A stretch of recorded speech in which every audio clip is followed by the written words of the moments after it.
What's up guys, welcome back to another video. So the other day I was asking you to hit me up with any questions or suggestions for videos, and we got one suggestion from Omar KBs, and that's quad relaxation during rec and overhead fixation. And that's really a great suggestion and a very important topic. So that's what we're going to talk about today. So first off, it's important to understand that kettlebell sport is a cyclical sport, okay? And what's a cyclical sport? Cyclical means, as the name implies, that we're going through cycles, okay? And specifically, we're repeating the same movement over and over and over again. And we're going through cycles of tension and relaxation. So for example, in any endurance sport, running, rowing, whatever, you have phases of propulsion where the muscles contract, where you give some kind of impulse. You have phases of relaxation, for example in running when you're midair, and then you go again into like absorbing of force, amortization, and propulsion again. Okay, and in kettlebell sport it's very similar. And let's first look at how technique is supposed to look like ideally, and that's my coach Anastasia, and she's doing kettlebell jerks here. And we see there are two distinct phases of relaxation, okay? And that's what Omar KBs also asked for in his question, okay?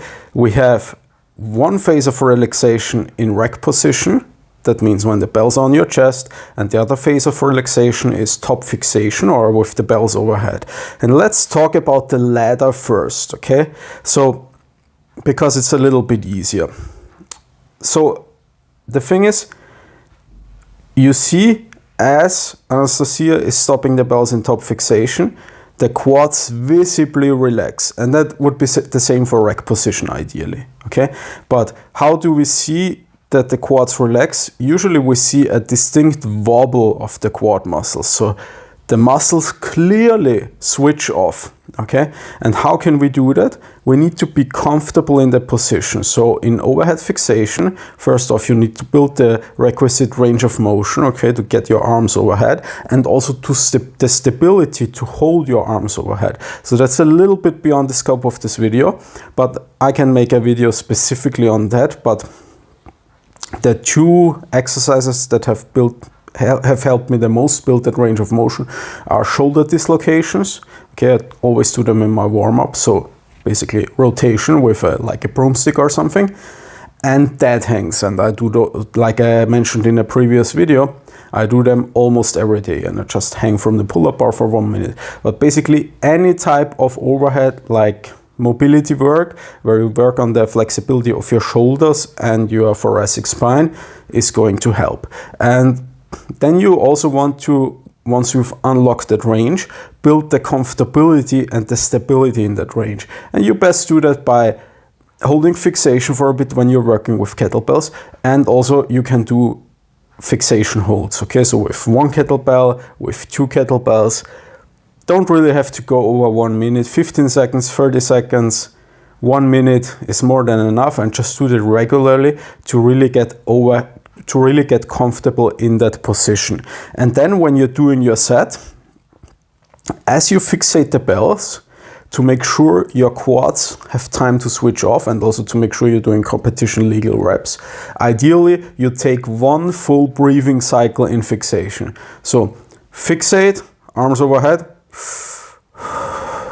and then you inhale again and drop the bells, okay? But one full cycle of breathing in fixation.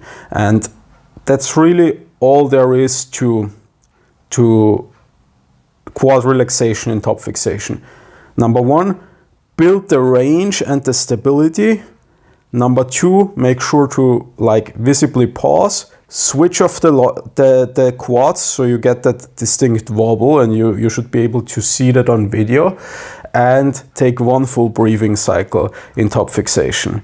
Now rec position is where things get a little bit more complicated. So as you see with Anastasia, she has very good flexibility and also world-class technique. So we see the same wobble or switching off in rack position. And that's something probably most lifters can't do.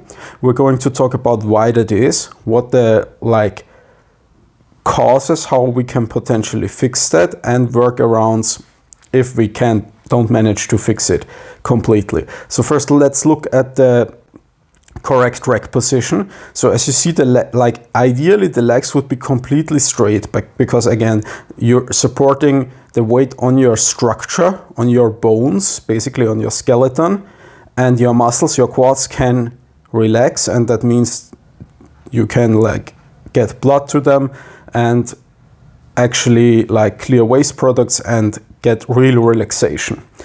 And the elbows should be placed in the iliac crest. It's the top of the hip bone at the side, right next to the stomach. You can feel this bony tip of the hip bone. That's the iliac crest, and ideally that's where you would place your elbows.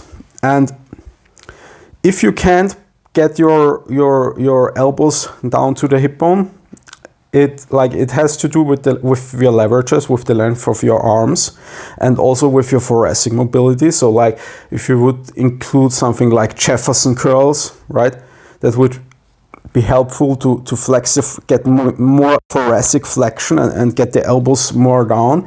But the main crux of the matter is your pelvic tilt. So your pelvis is your hip bone, and we're going to talk now about pelvic tilt. So here we see the skeletal structure of the hip bone, and the red thing on top is the iliac crest I mentioned, where ideally you would position your elbows, because that's going to allow you to relax your arm and going to allow for the best transfer of force. Personally, I can't get my elbows that low, so if they sit a little bit higher on the lower ribs or even on the stomach, that's also okay. It's just not ideal.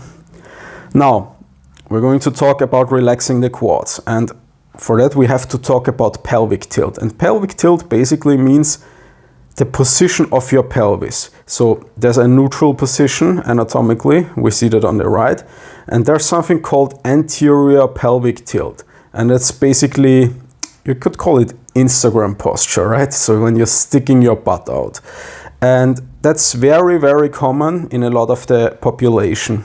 And you already see the problem with the line is when the pelvic starts tilting forward, you don't really have a place to put your elbows, right? And then on the other hand, we have another posture that's posterior pelvic tilt, and that's where the pelvis tilts back, and you can see with the line that the hip is aligned more upwards, and that would be much easier to place the elbows. Now the problem is that a lot of that is structural and genetic. We can also look at that here again with the skeleton, and we can see the iliac crest and how the position changes. A lot of physios are going to tell you that anterior pelvic tilt, if you have posterior pelvic tilt, it may not be ideal, from a physio might tell you it's not ideal, but it would actually be very good for kettlebell sport, and you often see those people who come into sport and they have perfect rack position right away. If you have anterior pelvic tilt, like I do, right, where the butt sticks out, it's going to be very hard to place the elbows in the iliac crest. And for athletics in general, anterior pelvic tilt is not a problem at all. You often see it even in high-level athletes, often in power athletes, for example, Usain Bolt. But for kettlebell sport, it's not ideal. And unfortunately, a lot of it is structural, but you can kind of mitigate it by stretching your hips, okay? So stretching the hip flexors is going to help you actually align your pelvis more into posterior pelvic tilt, and that's going to allow you to keep your legs straighter. And now let's take a look on specifically how the pelvic tilt impacts the rack position. So basically, if you can't tilt your pelvis posteriorly, right, if you can't align the hip bone, the iliac crest upwards, you're going to have to compensate by bending the legs, okay, by bending the knees, and that's what we see on the left. And that's going to tilt the pelvic, like tilt the iliac crest forwards and upwards, and allow you to place the elbows. But the problem is the knees are bent, and that means you can't switch off the quads, and it's going to be a lot more painful and harder.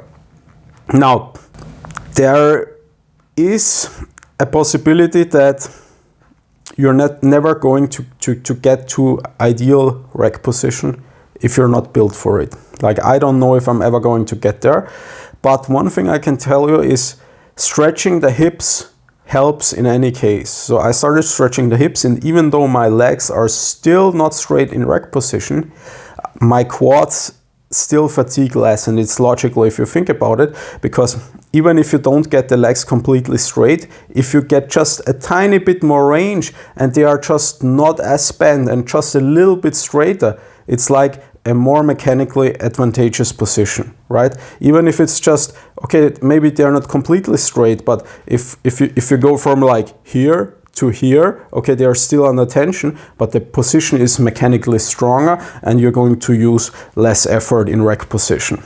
Now, if you don't get straight legs in rack position, you can basically just quit the sport, right? Not exactly. Let's look at one of my favorite lifters and one of the greatest lifters of all time, and that's Denis Vasiliev. And here we see him doing double 32 kilogram jerks. And as you can see, his legs are not completely straight in rack position, okay? He also can't relax his quads in rack position. You see in fixation, the wobble we talked about. So in fixation, his quads clearly shut off for a moment, but not in rack position. And that tells us that you can get even to the highest level without completely perfect structure. But I mean, look at his quads, right? You're going to have to compensate somewhere. And in his case, he has just like really, really mighty quads, okay? So you're going to have to develop a more powerful set of quads even. And last, I want to talk about a little trick you can use. And here, let's just watch the video first. This is Nokona Chaudhary, one of the best American lifters. And look at what he does here.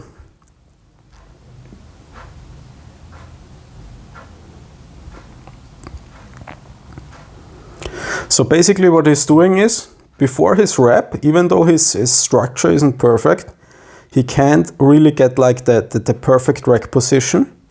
But before his rep, he straightens the legs a bit, okay, actively, to relax the quads. Now, the problem with this is, like, if you don't have the flexibility or the structure and you just straighten the legs to relax the quads, you can't find that place for your elbows and you're shifting more load to your shoulders, right? And that's something you can experiment with, right? If you need to like find some relaxation in your quads, you can straighten the legs, but you're going to shift more load to your arms. So that's like the thing you have to play with. And the thing with the technique Nokona is doing, I find very fascinating, because he does this right before his rep. Right before his rep, he gets this split second of relaxation, and then he sinks down into his first dip. And the reason that makes a lot of sense is because the dip, like when you sink down to explode upwards in the jerk, is actually a ballistic movement, okay? It's similar, like you should think of it also like almost like a counter movement jump, right? You go down, you use the stretch reflex, and then you jump up, right? You explode up. So you're using the elasticity of your muscles and tissues. And obviously the higher you're up, if you start from high up with straight legs, you can get like a better first dip, because you can make you start your drop, quote unquote, from higher up, and you can make better use of that elasticity compared to when your legs are a little straight, a little bent, and then you just kind of bend them more and explode up. First off, you have less range of motion, or you have to go lower to get the same range of motion, if that makes sense. And it's just a much more muscular action and much less reactive. And so here, No Kona, what he's doing serves two purposes. First off, he gets a bit of relaxation for the quads. And secondly, he can get a more efficient first dip. So that's something you can try. I've tried it. I'm not really comfortable with it, but I might try it again in the future. But yeah, basically that's all there is to it. So overhead, simple. You just need to work on the range and the stability, and then you need to take a full breathing cycle in overhead fixation. For the rack, it's a little bit more complicated, depends on your structure. In any case, stretching the hip flexors will help, and then it just comes down to optimizing the technique with whatever flexibility you have. So I hope that was helpful. Let me know if you have any other questions, and see you guys next time.